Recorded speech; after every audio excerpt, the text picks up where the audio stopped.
بڑے حضرت صاحب رضی اللہ تعالی عنہ، آپ اپنے دین اور اپنی غیرت میں بے مثال تھے۔ میں قسمیہ کہتا ہوں، جس طرح وہ اپنے دین اور غیرت میں بے مثال تھے، ان کی گھر والی، ان کی اولاد، ان کے بیٹے بیٹیاں دنیا کائنات کے اندر بے دین، دین دشمن، ملعون ترین، بے غیرت، بے حیا، بدکار ہونے میں بے مثال ہے۔ یہ قرآن کی تصدیق سمجھے، یخرج المیت من الحی، اللہ مردوں کو زندہ سے نکالتا ہے اور زندوں کو مردہ سے پیدا کرتا ہے۔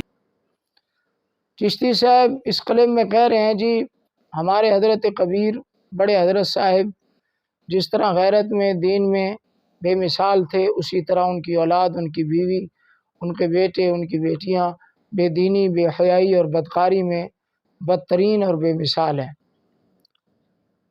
اور اس کی دلیل یہ پیش کر رہا ہے کہ کوئی یہ نہ کہے جی حضرت صاحب کی بےزتی ہے کہ ان کی گھر والی بدکار ہے، تو حضرت نوح علیہ السلام کی گھر والی کا ذکر قرآن میں ہے اور ان کی کافروں کے ساتھ ہم آہنگی بیان ہے۔ تو میں یہ کہوں گا جی مفتی صاحب، اپنے آپ کو مفتی کہنا آسان ہے، مفتی بن کے دکھانا مشکل ہے، کہ وہ منصوص علیہ بات ہے، اس پر قرآن کی نص موجود ہے ان کے گھر والی کے بدکار اور کافرہ ہونے پر، اور بیان کرنے والا خود رب تعالی ہے۔ تو کیا حضرت صاحب، تمہارے حضرت صاحب کے گھر والی کی بدکاری، بے حیائی، بے دینی اور ان کی اولاد کی بے حیائی اور بدکاری اور بے دینی پر کوئی نص قرآنی موجود ہے، یا ان کی بے حیائی کو رب نے خود نام لے کے بیان کیا ہے؟ ایک معین نص، مختص اور خاص نص موجود ہے، وہ اپنے مورد میں بند رہے گی، قیاس نہیں کیا جا سکتا، اور وہ کافرہ ہیں، ان کے کافر ہونے میں کوئی شک نہیں۔ کیا یہ کافر ہیں سارے؟ آپ جو حکم لگا رہے ہیں جی لہٰذا کوئی توہین نہیں ہے، کہ تو کیا میں آپ کی بیوی کے متعلق باتیں کروں؟ کوئی توہین نہیں ہے آپ کی عزت نہیں ہے وہ؟ پھر سوال یہ ہے کہ آج تک ان کی حضرت صاحب کی گھر والی اور اولاد، بیٹے اور بیٹیوں کو تم ابن ولی، ابن مجدد اور بہت بڑے ولایت کا درجہ ان کو دیتے رہے، اور کہتے رہے جی یہی نوح علیہ السلام کی کشتی ہے، اس میں جو بیٹھ گیا وہی بچ گیا، جو نہیں بیٹھے گا وہ بے ایمان ہے، دین صرف ہمارے پاس ہے۔ آج تک تم یہ باتیں کرتے آئے ہو، اور آج وہ بے دین ہو گئے۔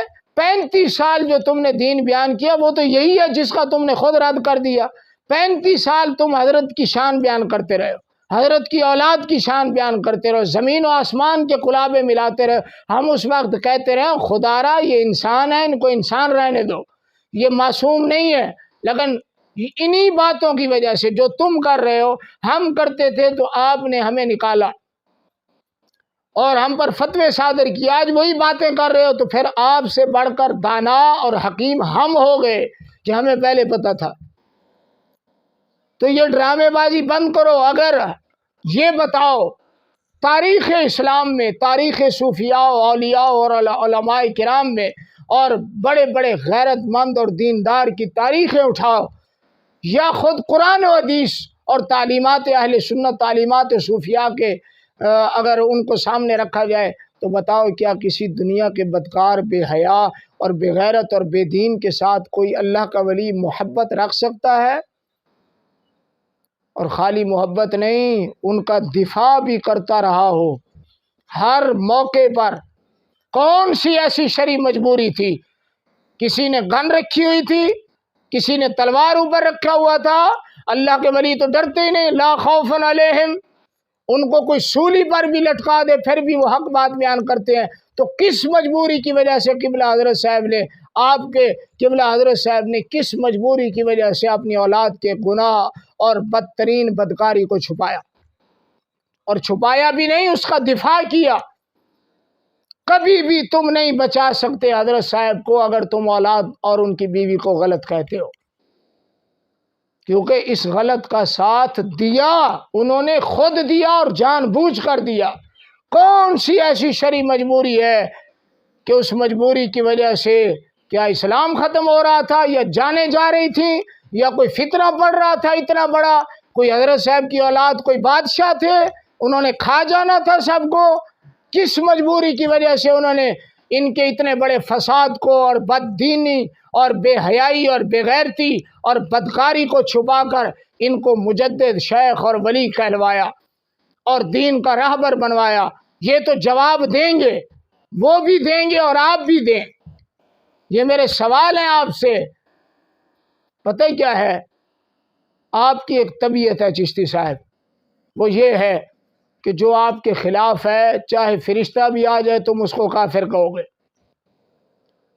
میں کسی کا دفاع نہیں کر رہا، میرا اپنا نظریہ کیا ہے وہ اور بات ہے۔ میں آپ کو شیشہ دکھا رہا ہوں کہ تم کہتے ہو 35 سال میں نے دین، کون سا دین بتاؤ؟ جو دین تم نے بیان کیا اس کو رد تم نے خود کیا۔ آپ کی ریکارڈ کے موجود، قائد اعظم کو مسلمان آپ نے کہا، سر سید کو مسلمان آپ نے کہا، اور شکولیوں کو مسلمان آپ نے کہا، عیسائیوں کے متعلق، یہودیوں کے متعلق آپ نے کہا جی یہ بھی جنت میں چلے جائیں گے۔ بتاؤ تمہارا دین بچا کیا ہے؟ کون سا دین ایسے ڈرامے بازی کر رہے ہو؟ تمہارا دین صرف تمہاری ذات، حسد اور اناد ہے جو آپ کے خلاف چلا جائے، چاہے وہ جتنی بڑی شخصیت ہو، اس کا دین کا جتنا بھی کام ہو وہ زیرو ہے، وہ کچھ بھی نہیں، کیونکہ اس نے آپ کی ذات کو تسلیم کیا۔ آپ میں علماء والی کوئی صفت اور عادت نہیں ہے، آپ میں ہے تکبر، بڑیائی، حسد، غصہ، گالم گلوچ، فحش گوئی، بے حیائی۔ بتاؤ یہ عالم کی زبان ہے؟ تم کہہ رہے ہو میں غیرتیں بچاتا ہوں، غیرت بچا رہا ہوں۔ تمہاری غیرت کا حال ہے، تمہیں اپنی بیٹیوں کا نہیں پتا وہ کہاں ہے۔ اپنے گھر کے اندر تم نے سلطانی کو جگہ دی ہوئی ہے، وہ آپ کے چاچے کا بیٹا ہے؟ کیا لگتا ہے وہ؟ کتنی بار میں قرآن اٹھا کے کہہ سکتا ہوں اور اس بات پر گواہ پیش کر سکتا ہوں، سینکڑوں بار سلطانی اور تمہاری گھر والیوں کی بے پردگی ہوئی ہے۔ وہاں تمہاری غیرت نہیں جاگی؟ غیرت اس کے سامنے غیرت کرو جن کو پتہ نہ ہو۔ تو تم کہتے ہو یہ میں بڑا غیرت مند ہوں، میں بڑا کچھ کیا ہے۔ تم نے کچھ بھی نہیں کیا۔ اگر آپ اتنے غیرت مند تھے تو تمہیں سب کچھ پتا تھا، تم خاموش کیوں رہے؟ اصل بات یہ ہے کہ اب آ گیا آپ کی پونچھ پر پاؤں، تو آپ کو ہوئی ہے تکلیف، تو اس لیے اب وہ دنیا کے بدکار بھی ہو گئے، دنیا کے بدتر بھی ہو گئے، دنیا کے بے مثال بھی ہو گئے۔ آپ کی عادت شریف ہے کہ آپ جس کے خلاف ہو جائیں وہ آپ کا باپ ہی کیوں نہ ہو، اس پر بھی کفر کے فتوے لگ جاتے ہیں۔ اب بتاؤ تم کہتے ہو غیرت، کیا غیرت مند بندہ اور حیا والا بندہ جو ہے وہ کسی مسلمان کی بہن، بیٹی کی عزت اچھالتا ہے؟ مسلمان کیا اس کا اپنا حیا نہیں کہتا، اجازت ہی نہیں دیتا کہ زبان سے ایسے جملے بولے، اور آپ بغیر بھڑوا دلہ بغیرت، کتا بغیرت، اور میں صرف نقل کر رہا ہوں، دھی چوت بہن چوت کے علاوہ بات نہیں کرتے آپ، اور اپنے آپ کو رسول اللہ کا وارث کہتے ہیں۔ کو خدا کا خوف کریں۔ اب یہ رسول اللہ کا حیا کس کو کہتے ہیں؟ حیا کی تعریف کریں۔ حیا ایک ایسی صفت ہے جو انسان کو فحش گوئی سے خود منع کرتی ہے، اس کو کہتی ہے نہیں ایسا جملہ زبان سے نہ نکالو جس کو سننے سے اگلے کو شرمندگی ہو، یہ حیا ہوتی ہے۔ حیا کی تعریف پڑھو نا۔ تم نے تو صرف ساری زندگی بس اپنی ذات کا دفاع سوچا ہے۔ اب بتاؤ وہ رسول اللہ کا وارث اور آپ غیرت مند ایسا ہوتا ہے جو گفتگو اور تبلیغ کے اندر کہے جی تیری ماں تے چڑھاواں گھوڑا، ایک نہیں تے چڑھاواں جوڑا۔ یہ عالم دین اور یہ غیرت آپ نے سیکھی ہے اور لوگوں کو سکھائی ہے؟ بتاؤ کتنے صوفیاء اور اولیاء ہیں؟ چلو دور نہ جاؤ، سیدنا امام علی شاہ صاحب رحمۃ اللہ علیہ کی ایک غالی ثابت کرو۔ عالم، سنی عالم، علماء، سادات، مشائخ تو بڑی دور کی بات، کسی عام مسلمان کے بارے میں فحش گالی بھی بڑی دور کی بات، عام سی کوئی گالی ثابت کر دو کہ انہوں نے کوئی گالی نکالی ہو۔ کیا یہ اولیاء کی سیرت لوگوں کے لیے، تمہارے لیے نہیں ہے؟ لہذا اگر حضرت کبیر کی اولاد کو اور اس کی گھر والی کو دنیا کے بدکار کہتے ہو تو تمہیں حضرت کبیر کو بھی کہنا پڑے گا کہ جنہوں نے بدکاروں کا ساتھ دیا اور ان کی عزت کروائی۔ تو پھر وہ حدیثیں کہاں گئی کہ من وقر صاحب بدعت، جس نے کسی بدعتی کی تعظیم کی اس نے تو اسلام کو ڈھانے میں مدد کی ہے۔ تو جو شیخ اور پیر بنا کے گیا ہو، جو کرامتیں اپنے اولاد کی بیان کرتا رہا ہو، تو پھر وہ کس شکنجے میں جائے گا؟ لہذا آئی جان شکنجے اندر جو بھیلنے ویچ کرنا رو آخے رو محمد ہون روے تمنا۔ لہذا اپنا قبلہ درست کریں، یہ شدت اپنی ختم کریں چشتی صاحب، غلب فی الدین، ورنہ میری ایک جملہ لکھ لیں، آپ کا کوئی فالور نہیں بچے گا۔ فالور تو دور کی بات، آپ کے مرنے کے بعد کوئی فاتحہ خوانی بھی نہیں کرے گا۔